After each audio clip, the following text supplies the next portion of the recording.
سو جب تم قرآن پڑھنے لگو تو شیطان مردود سے اللہ کی پناہ مانگ لیا کرو۔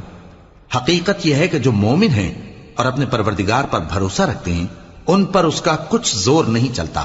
اس کا زور انہی لوگوں پر چلتا ہے جو اس کو رفیق بناتے ہیں اور اس کے وسوسے کے سبب اللہ کے ساتھ شریک مقرر کرتے ہیں۔ اور جب ہم کوئی آیت کسی آیت کی جگہ بدل دیتے ہیں اور اللہ جو کچھ نازل فرماتا ہے اسے خوب جانتا ہے تو کافر کہتے ہیں کہ تم تو اپنی طرف سے بنا لاتے ہو۔ حقیقت یہ ہے کہ ان میں اکثر نادان ہیں۔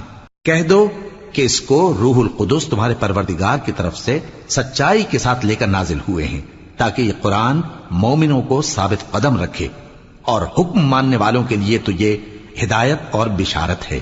اور ہمیں معلوم ہے کہ یہ کہتے ہیں کہ اس پیغمبر کو ایک شخص سکھا جاتا ہے، مگر جس کی طرف تعلیم کی نسبت کرتے ہیں اس کی زبان تو عجمی ہے اور یہ صاف عربی زبان ہے۔ جو لوگ اللہ کی آیت